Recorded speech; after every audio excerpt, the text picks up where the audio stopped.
Good morning. और रात को अगर मेरे बर्तन रह जाते हैं तो उस दिन सुबह ये हाल होता है। तो गैस वगैरह तो सुबह मैं कोशिश करती हूँ कि अगर टाइम होता है तो मैं उसको डिटर्जेंट से साफ़ कर लूँ। रात को तो ऐसे ही पोंछ देती हूँ, लेकिन बर्तन रह गए हैं तो इसलिए थोड़ा सा ज़्यादा काम बढ़ गया है। तो बस वही सफाई कर रही हूँ और उसी बहाने थोड़ा और अच्छी तरीके से साफ़ हो जाएगा किचन। तो चलिए मैं फटाफट से ये साफ़ कर लूँ। और आज वैसे भी पूर्णिमा है तो मैं देखती हूँ कि मैं तो सोच रही थी कि ज़्यादा कुछ बनाऊँगी, लेकिन ज़्यादा कुछ तो पॉसिबल नहीं हो पाएगा। और दिन के टाइम में मेरी मदर इन लॉ होती हैं तो उस समय मतलब काम वगैरह तो मैं करती नहीं हूँ, ज़्यादातर टाइम बैठी ही होती हूँ। तो ये किचन भी काफ़ी टाइम से टाइल्स वगैरह मतलब बस पोंछ देती थी मैं, तो मैंने कहा अच्छी तरीके से इसको साफ़ कर लेती हूँ। क्योंकि अभी मतलब 2-4 दिन भी अगर सही से डिटर्जेंट से नहीं साफ़ करो तो बहुत ज़्यादा चिपचिपा हो जाता है। तो इस किचन का तो मेरा कोई इलाज नहीं है, मेरे पास इसमें कुछ भी चिमनी वगैरह नहीं लग सकता है। क्योंकि इसमें ऊपर जो शेल्फ़ बनी हुई है वो कंक्रीट की बनी हुई है, उसके ऊपर से वो दरवाजे लगे तो फिर वो सबको काटना पड़ेगा। तो मैंने कहा इतना झमेला तो मैं नहीं कर सकती, तो इसको ऐसे ही चलाना पड़ेगा मुझे। और यही बर्तनों की बारी, तो चलिए फटाफट मैं बर्तन निपटाती हूँ।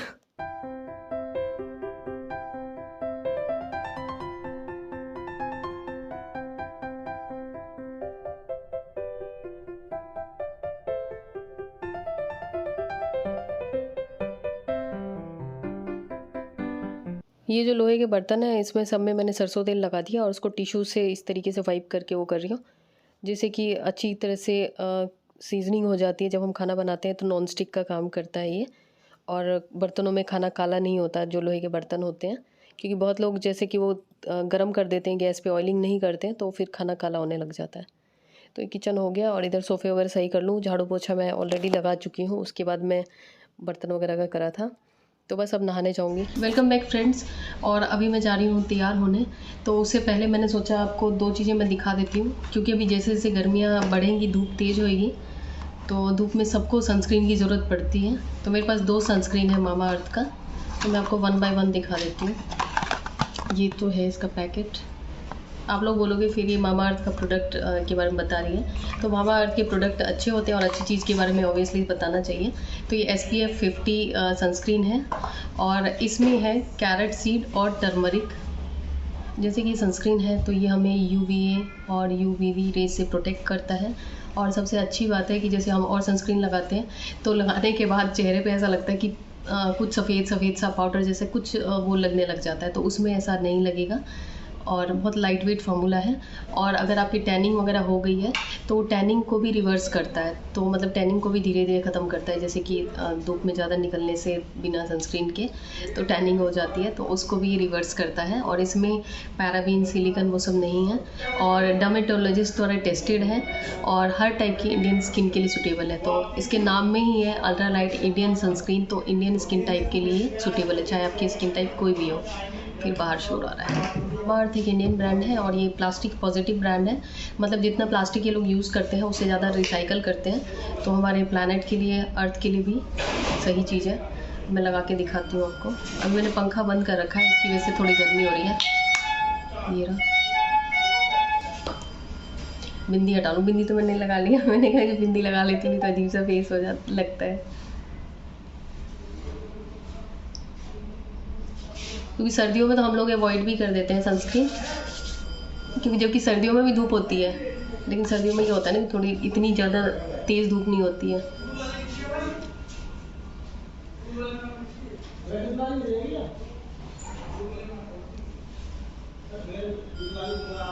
अभी जैसे मैंने सनस्क्रीन लगाया है तो मेरी स्किन पे कुछ भी सफ़ेद सफ़ेद सा ऐसा ग्रीजी सा नहीं लग रहा है, और लगा के भी मुझे ठीक लग रहा है। मैं वापस से अपनी बिंदी लगा लूँ। अब मैं जो इसके मेन इंग्रेडिएंट है उसकी विशेषता बताती हूँ या खासियत बताती हूँ। जैसे कि इसमें कैरेट सीड है, वो स्किन को हाइड्रेटेड रखता है, मॉइस्चराइज रखता है और सन से भी प्रोटेक्ट करता है, लेकिन कोई भी हमारे स्किन पे रेजिड्यू नहीं छोड़ता है, मतलब कोई भी ऐसा ग्रीजी सा कुछ ऐसे नहीं छोड़ेगा। तो ये बहुत ही अच्छी चीज़ है मेरे हिसाब से। एक तो नेचुरल चीज़ है और नेचुरल तरीके से काम कर रहा है। दूसरा इसका मेन इंग्रेडिएंट है टर्मरिक, जो कि अपनी एंटीबैक्टीरियल प्रॉपर्टी की वजह से सब जगह फेमस है। और टर्मरिक हमारी स्किन को हील करने में हेल्प करता है, सनरेज से बचाने में हेल्प करता है, और किसी भी टाइप के स्किन पे दाग धब्बे वगैरह हो उनको हील करने में हेल्प करता है। बाहर फिर घंटी बज रही है, टन टन टन। इसके अलावा इसमें ऑरेंज ऑयल है, जो कि हमारे स्किन की एंटी इन्फ्लेमेटरी प्रॉपर्टी को इंक्रीज़ करता है, और उसके अलावा ये हेल्प करता है कि हमारे स्किन में सनस्क्रीन जल्दी एब्जॉर्ब हो जाए, जो कि हमें सन से होने वाले डैमेज से बचाता है। तो एक तो ये सनस्क्रीन हो गया ये मेरा, और ये SPF 50 है, जो कि मैं पहले ही बता चुकी हूँ, जो कि कितनी भी तेज़ धूप हो सबके लिए सही है, मतलब कितनी भी तेज़ धूप में आप निकल सकते हैं। तो ये सनस्क्रीन हो गया। और दूसरा मैं आपको दिखाती हूँ, दूसरा है हाइड्रा जेल इंडियन सनस्क्रीन। ये है, इसमें है एलोवेरा एंड रास्पबेरी। ये भी हर टाइप की स्किन के लिए, हर टाइप की इंडियन स्किन के लिए सूटेबल है। इसमें भी पैराबिन, सिलिकॉन नहीं है और डर्मेटोलॉजिस्ट द्वारा टेस्टेड है। मेन इंग्रेडिएंट जैसे कि एलोवेरा है, एलोवेरा मेरे ख्याल में सबको ही पता होगा कितना यूज़फुल है हमारी स्किन के लिए।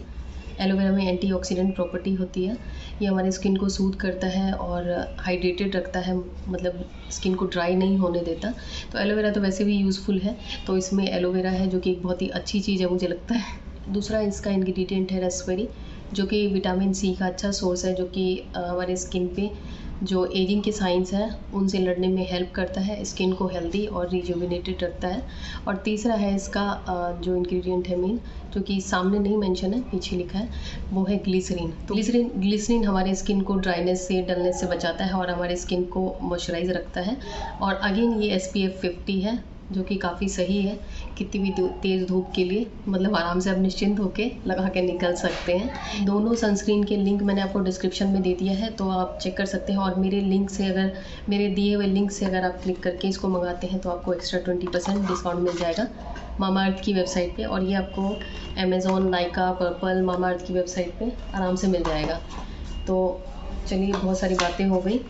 और जो भी ऑर्डर अगर आप मामाअर्थ की वेबसाइट से करते हैं तो आपका हर एक ऑर्डर एक ट्री से लिंक किया जाता है, जिसका आपको एग्जैक्ट जियो लोकेशन और उसकी पिक्चर आपको मिल जाएगी। तो चलिए, मैंने सनस्क्रीन तो लगा लिया है, बाकी का जो तैयार होना बचा हुआ है मेरा, वो मैं जाके प्रक्रिया पूरी कर लेती हूँ। और मैंने मामाअर्थ की ऐप की लिंक भी दे दी है डिस्क्रिप्शन में, तो ऐप के थ्रू अगर आप शॉपिंग करते हैं या ऐप डाउनलोड करते हैं तो जो भी प्रमोशन, सेल्स, ऑफ़र जो भी आएगा तो सबसे पहले आपको नोटिफिकेशन मिल जाएगा। तो चलिए, बहुत सारी बातें हो गई। और ये सुबह का ये सीन है अभी मेरे घर का। यहाँ लौकी की सब्ज़ी बनेगी, तो कमल जी लौकी काट रहे हैं। तो ये बहुत ज़रूरी है कि अपने घर में अपने पतियों को काम पे ज़रूर लगाएं। और ये सब्ज़ी मैंने कमल जी को काटने के लिए बोला है, तो मदर इन लॉ के आने से पहले, नहीं तो वो कहेंगे मेरे बेटे से काम करवा रही है। और अब मैं अपना तैयार होने की जो मेरी प्रक्रिया है वो पूरी कर लेती हूँ। सुबह के टाइम में मुझे लगता रहता है मैं जल्दी जल्दी अपना काम निपटाऊँ, ताकि मुझे अपने लिए भी टाइम मिल सके। तो जैसे तैसे मैंने अपना मेकअप किया है। आज मैंने ये आईलाइनर लगाया है, और बाहर इतना शोर आ रहा है तो मैंने कहा कि ऐसे ही दिखाती हूँ अपना मेकअप। और आज पूर्णिमा है, तो मैंने सोचा कि खीर बनाती हूँ भगवान को भोग लगाने के लिए। तो थोड़ा सा लेट हो गया है, और मैंने सोचा कि ब्रेकफास्ट के लिए अगर मैं ज़्यादा कुछ करूँगी तो फिर और लेट हो जाएगा। तो फिर आज यश की पसंद पसंद का ब्रेकफास्ट, जो कि हमेशा बोलता रहता है कि हम लोग ऐसा ब्रेकफास्ट क्यों नहीं खाते हैं, तो आज यश की पसंद का ब्रेकफास्ट है। ब्रेड को मैंने घी में वो सेक दिया है, और उसके अलावा ये कॉफ़ी बनाई है मैंने उसके लिए। कॉफ़ी तो वैसे ही उसको बहुत पसंद है, तो यश खुश हो गया। और यही कमल जी को भी मैंने दिया। तो मतलब आज मैंने शॉर्टकट लगाया है क्योंकि लेट हो रही थी। फिर उसके बाद खाना भी जल्दी बनाना था, नहीं तो फिर मेरी मदर इन लॉ कहती कि अभी तक इसका कोई काम ही नहीं हुआ है। और ये खीर है, ये तो अभी बनने में इसको टाइम लगेगा, तो जल्दी जल्दी खीर बना के फिर ऊपर जाऊंगी मैं पूजा वगैरह करने, भोग लगाने, फिर कपड़े भी फैलाऊंगी। आज सोच तो रही थी कुछ और भी बनाने का, लेकिन उतना टाइम ही नहीं रहा। और कपड़े, अब जैसे ज़्यादा तेज़ धूप का मौसम हो गया है, तो मैंने अब फिर से जो तीसरी मंजिल है हमारी, उसका जो बाहर स्पेस है दोनों कमरों के बीच में, वहाँ पे फैलाना शुरू कर दिया, क्योंकि दोपहर में यहाँ पे धूप आती है। तो बाहर इसलिए नहीं फैलाती हूँ क्योंकि ज़्यादा तेज़ धूप में फिर वो उतारने जाओ दोपहर में, तो मतलब ऐसा लगता है कि जी क्या बोलूँ मैं, धूप में ऐसा लगता रहता है कि जैसे कि पापड़ बन जाते हो। और यश को मैं लेके आई थी क्योंकि वो कपड़े की बाल्टी लेके आया था, तो उसके साथ मैं बातें कर रही हूँ, बड़बड़ा रही हूँ, बातें क्या कर रही हूँ। और नीचे आके मैंने ये लौकी की सब्ज़ी बनाई है, इसमें बड़ियाँ डाल के, मूंग की दाल की बड़ियाँ और चावल। ये खाना मैंने ज़्यादा बनाया है क्योंकि वो मदर इन लॉ के लिए भी। और शाम हो चुकी है, और जब माँ के जाने के बाद थोड़ी देर मैं ऐसे ही रेस्ट करने लगी, तब तक मेरी सिस्टर आई थी। और ये जो बातें हम लोगों की, वो मैं आपको अगर मैं ऑन कर दूँगी पीछे का जो वॉइस, तो आपको लगेगा कि पता नहीं कैसी पागलों वाली बातें करते हैं ये लोग। तो ये मेरी सिस्टर अपने लिए सूट लेके आई थी और कुछ शॉपिंग करके आई थी ये एक्चुअली वो अपनी जेठानी वगैरह के लिए उन लोगों के लिए शॉपिंग करके आई थी, तो सूट लेके आई थी। उसने मुझे कहा दुपट्टा ट्राई करके देख। ये हम लोगों को ऐसा ही चलता है, क्योंकि कुछ चीज़ें मुझे लगता है कि समय के साथ नहीं बदलती हैं। और मेरी मम्मी जैसे ही कि अगर मैं कहूँगी कि वाह बहुत अच्छा है, मम्मी कहेंगी तुम्हें चाहिए, तुम्हारे लिए ला दूँ। फिर मुझे ऐसा लगता रहता है यार मैं क्या करूँगी इतने कपड़ों का तो मम्मी का तो वही चलता रहता है। और वही मेरी सिस्टर लेके आई है, तो उसे कन्फ्यूज़न हो रही है कि सही है कि नहीं। ये साटन टाइप का, साटन नहीं, रेयॉन टाइप का कपड़ा है ये, एग्जैक्टली मुझे नहीं पता। ये बनेगा तो फिर कभी अगर मौका मिलेगा तो मैं आपको दिखाऊंगी, क्योंकि टेलर पे देने तो हम लोग ही जाएंगे साथ में। तो ये उसको पड़ा है मेरे ख्याल में 2000 का पड़ा है, तो ये तो मतलब थोड़ा सा एक्सपेंसिव है। और बाकी ये साड़ी लेके आई है, साड़ी मैं आपको दिखाती हूँ। ये साड़ी आजकल बहुत ज़्यादा फैशन में है, तो मैंने सोचा मैं भी मंगाऊंगी ये साड़ी, फिर मैं आपको दिखाऊंगी। तो मैं तो अमेज़ोन से मंगाऊंगी या कहीं और से, मतलब ऑनलाइन ही मंगाऊंगी, क्योंकि मेरे को आजकल बाहर जाना थोड़ा सा वो ज़्यादा आलस आता है कि कौन इतना धूप में चल के जाए, क्योंकि दोपहर के टाइम में तो उस समय मदर इन लॉ होती है, बाद में लेट हो जाती हूँ। ये है साड़ी, ये वो सेम कलर की, मतलब सेम डिज़ाइन में 3-4 तरह की लाई है, 3-4 लाई है। और ये ब्लू कलर, सारे ही कलर अच्छे हैं। मम्मी यही पूछ रही है तुम्हें पसंद है, तुम्हें दिला दो मम्मी का बस एक ही क्वेश्चन होता है। और ये साड़ियों के अलावा मेरी सिस्टर अपने लिए भी लेके आई है, तो वो भी यही बोल रही है कि तुझे पसंद है इनमें से कोई तो तू ले ले। तो मैंने कहा मैं क्या करूँगी साड़ियाँ लेके। और ये जो ब्लैक कलर की साड़ी है वो अपने लिए लेके आई है।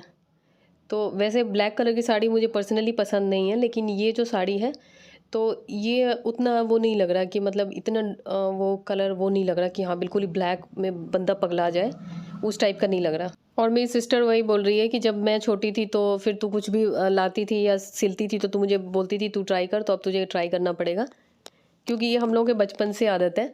मैं एक्चुअली मुझे लगता था कि दुनिया में कोई भी कपड़े जो होते हैं, मुझे ऐसा लगता था, ऐसे है नहीं, मुझे लगता था जितना अच्छी तरीके से मैं स्टिच कर सकती हूँ या जो डिज़ाइन मैं क्रिएट कर सकती हूँ वो मार्केट में मुझे वो चीज़ नहीं मिलेगी। तो इसलिए मैं बचपन से ही बहुत तरह के अलग अलग डिज़ाइनर कपड़े बनाती थी, सिलती थी, और अपने घर में अपने भाई बहनों के लिए और खुद के लिए भी।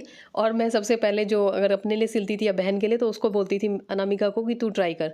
तभी वो मुझे कह रही है कि अब तुझे ट्राई करना पड़ेगा, कि बचपन में तूने मुझे बहुत मॉडल बनाया अपना, अब तुझे ट्राई करना ही पड़ेगा। तो हम लोगों की आदत है कि मतलब कोई भी चीज़, साड़ी नहीं आई तो ऐसे ही सूट के साथ ही पहन लो। मम्मी कह रही है इसके साथ प्रॉपर तरीके से पहनो, मैंने कहा नहीं हम ऐसे ही पहनते हैं। और इसका जो ब्लाउज़ पीस है उसको मैं साथ में ही पहन रही हूँ। तो ये हो जाता है, कुछ चीज़ें कितना भी आपकी एज हो जाए तो वो चीज़ें नहीं बदलती। अब हो सकता है कुछ टाइम के बाद यश की शादी हो जाए, बहू आ जाए मेरी, तो भी मेरी ये हरकतें या मेरी सिस्टर की, हम लोग की ये चीज़ें नहीं बदलेंगी। खैर जिसको जो सोचना है क्या कर सकते हैं, लेकिन हम लोग की आते हैं। और जल्दी ही मैं किसी और व्लॉग में बताऊंगी कि ये साड़ी के चक्कर में कौन सा कांड हुआ, तो ये मैं इस वीडियो में नहीं, कभी और मतलब नेक्स्ट व्लॉग में बताऊंगी।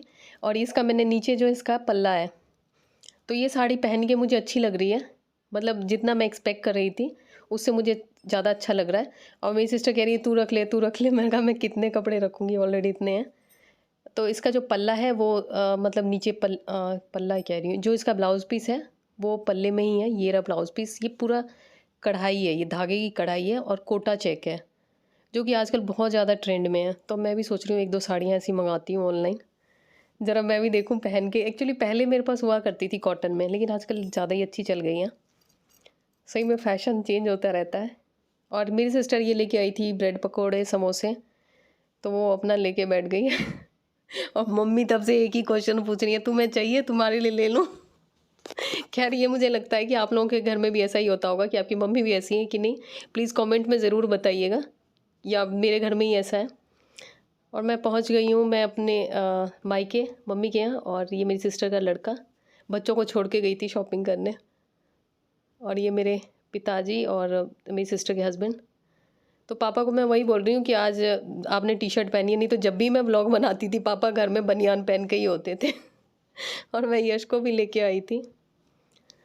तो चलिए ये लोग मुझे छोड़ने आए थे, एक्चुअली छोड़ने क्या आए थे कि मेरी जान बचाने आए थे। मैंने कहा चलो अभी 10:30 बज रहे हैं, और अभी हमारे यहाँ पे एक गली में किसी का बर्थडे है। कमल जी एकदम ऐसे से बोल रहे हैं, क्योंकि हम मतलब कब गए थे हम लोग और इतनी लेट हो गई, शाम को गए थे और इतनी लेट हो गई बात करते करते। और मेरी सिस्टर मेरे छोड़ने आए थे, मैं कहा जल्दी चलो नहीं तो फिर कमल जी फिर वो बोलेंगे। और एक्चुअली वो कई बार फ़ोन भी कर रहे थे, फ़ोन मेरा कहाँ पड़ा था पता ही नहीं था। और सब्ज़ी उन्होंने शायद कुछ चढ़ा रखी है, लास्ट में थक के चढ़ाई होगी। पसीना कितना आ रहा है यार, पंखा बंद कर रखा है ना। तो चलिए मैं देखती हूँ क्या बनाया है, उसके बाद फिर मैं देखती हूँ। कमल जी सब्जी वही बना रहे हैं और उसके बाद रोटी बनाने की बारी। तो मैंने फटाफट से आटा लगाया और रोटी बना रही हूँ। मेरे तो डर के कारण मैं कुछ बोल भी नहीं रही। मैंने कहा पता नहीं कब क्या चिल्लाएंगे, क्योंकि वो कई बार फ़ोन कर करके परेशान हो गए और मैं शाम को ही गई थी। और शाम को गई थी, कमल जी ऊपर वाले फ्लोर पे थे और मैं तब भी चली गई और गेट खोल के ही चली गई थी। बाद में मैंने फ़ोन किया था कि कुंडी मार लेना। मुझे लगा कि अगर मैं बोल के जाऊंगी कि तो अभी जा रही हूँ, तो वो कहते थोड़ी देर रुक जाओ इसलिए मैं जल्दी से भाग गई। और ये सब्ज़ी बनाई है, सब्ज़ी तो देख के बहुत ही चटाकेदार लग रही है। तो चलिए अब मैं अपना जो रात्रि का क्या बोलते हैं उसे, फेस वॉश वगैरह का है, वो प्रक्रिया पूरी कर लूँ। क्योंकि सर्दियों में तो ये हो जाता था फेस को वाइप कर दो तेल से, ये कर लो वो कर लो। गर्मियों में तो लगता है ना कि 2-4 किलो फेस वॉश लगा लो, ताकि जो भी है स्किन पे मिट्टी धूल वगैरह सब निकल जाए। और वैसे भी आज तो मैं खूब घूम के आई हूँ। और जब मम्मी के यहाँ अपने बहनों के साथ घूम के आओ ना, तो सही में मतलब अलग ही मज़ा आता है चाहे बाद में जितनी भी मर्जी डांट पड़े।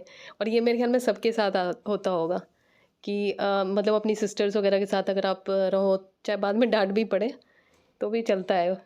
तो इसलिए मैंने आज बिल्कुल भी जवाब नहीं दिया और कमल जी को भी अपना अच्छा मौका मिल गया, बोलते रहे।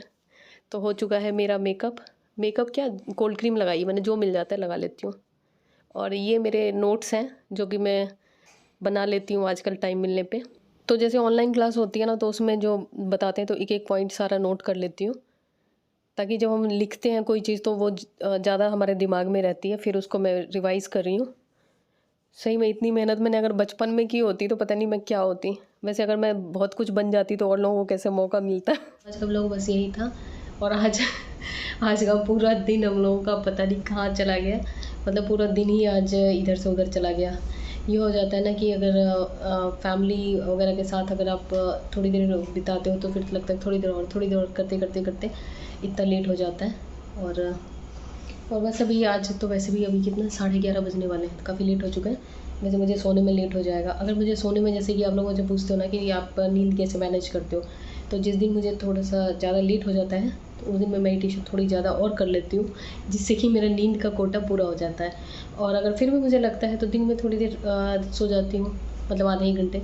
नहीं तो मतलब मेडिटेशन अगर सही से करो तो नींद का कोटा अपने आप ही पूरा हो जाता है। क्योंकि नींद हमें किस लिए चाहिए होती है, अपनी प्राण एनर्जी को या अपनी जो एनर्जी है उसको रिस्टोर करने के लिए।